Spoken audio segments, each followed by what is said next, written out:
नमस्कार। क्या कभी आपने सोचा है कि आप ख़्याली पुलाव, ख़्याली किले बनाते हैं और बना के खुश भी हो जाते हैं और उसके सारे सुख भी भोग लेते हैं और फिर उस ख़्याली किले के टूटने पे पूरा दुःख भी प्रकट कर लेते हैं और बहुत परेशान हो जाते हैं, और ये काम आप शाम को भी कर लेते हैं, अगले दिन सवेरे भी कर लेते हैं, दिन में कई बार कर लेते हैं, हफ्ते में कर लेते हैं, महीने और साल में तो कर ही लेते हैं, कई बार कर लेते हैं। ये ऐसा क्यों होता है कि हम ख़्यालों में ही रहते हैं, एक ऐसे ख़्याल में रहते हैं और जिसका वास्तविकता से कोई नाता नहीं है, और उसमें हम एक्सट्रीम दुःख और एक्सट्रीम सुख दोनों खोज लेते हैं। ऐसा क्यों होता है? कायदे में आपको 5 इंद्रियाँ मिली हैं इसी काम के लिए कि आप उन इंद्रियों से दुःख और सुख दोनों महसूस करें। बेसिकली वो महसूस करने के लिए है, और जब आप महसूस करें तो जो शरीर की रचना है या जो प्रवृत्ति है उसके हिसाब से या तो आप उसको सुख महसूस करें या फिर दुःख महसूस करें। बट ऐसा क्यों होता है कि हम ये टोटली काट देते हैं अपने आप में ही, फीडबैक लूप बना के हम आपस में ही अपने दिमाग में ही दुःख भी महसूस कर लेते हैं और सुख भी महसूस कर लेते हैं। ऐसा क्यों होता है? और अगर सही मायने में कहा जाए तो दुःख ही दुःख महसूस करते रहते हैं, सुख महसूस ही नहीं करते। और अगर कोई दुःख एक बार हुआ तो उसको हम कई बार महसूस करते रहते हैं। तो फॉर एग्ज़ाम्पल, किसी ने आपको रसगुल्ला दिया तो आप उस समय खुश हुए क्योंकि ये हुआ, और किसी ने आपको चाटा मारा तो आप दुखी हुए या क्रोधित हुए क्योंकि वो हुआ। बट उसको हम याद करके अपने आप में वो संवेदनाएं लाते रहते हैं। ऐसा क्यों होता है? उसका एक बहुत बड़ा रीज़न ये है कि पल और सोच के बीच में एक जो यंत्र है जो हमें मिला हुआ है उसको हमने मिस कर दिया है, या उसकी इम्पोर्टेंस हमने ख़त्म कर दी है, या हमें पढ़ाया ही नहीं गया है, या कभी ध्यान ही नहीं दिया है। वो क्या चीज़ है?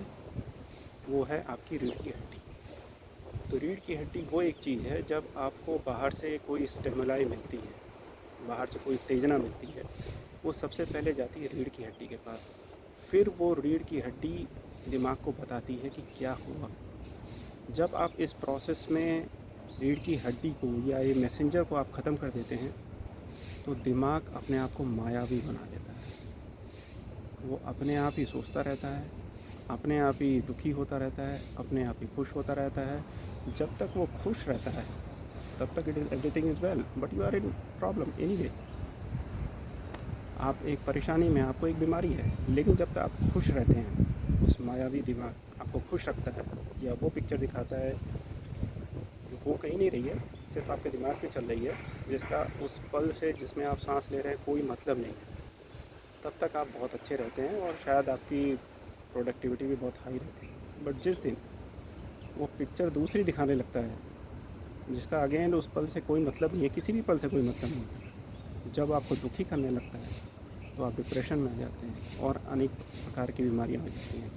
तो इससे इससे बचने का क्या साधन है? तो इससे बचने का साधन ये है कि आप वो जो मैसेंजर आपको मिला हुआ है उसको मजबूत करें, उसको क्लीन करें, उसमें संवेदनाएं लाएं, ताकि जब भी इस तरह की मायावी चीज़ें आएँ, आप शरीर में एक चेक लगा सकें और देखें, is it really happening, is it not? Most of the time we fear from non existential things, जो आपने कभी देखी नहीं, जो कभी हुआ ही नहीं।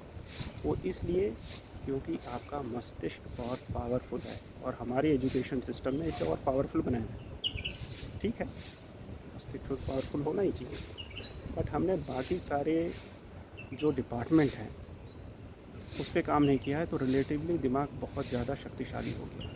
वो अपने आप ही सोच के बनाता रहता है। ठीक है, मैं यहाँ पे बैठा हूँ, मैं महसूस कर सकता हूँ कि मैंने गुलाब जामुन खाया, मैं खुश हो सकता हूँ, मैं उसकी मिठास महसूस कर सकता हूँ, ये मैं चाहूँ तो कर सकता हूँ, लेकिन दिमाग इसको एक चक्र के रूप में दिखाता रहता है। इससे बचने का एक ही साधन है, आप अपनी रीढ़ की हड्डी को मजबूत करें, क्लीन करें, संवेदनशील करें, और जब भी कोई इस तरह का चक्र आए वो आपकी रीढ़ की हड्डी खुद ही उसको नल एंड वाइड कर देगी, खुद ही उसको ख़त्म कर देगी। ठीक है, चलिए, ओके।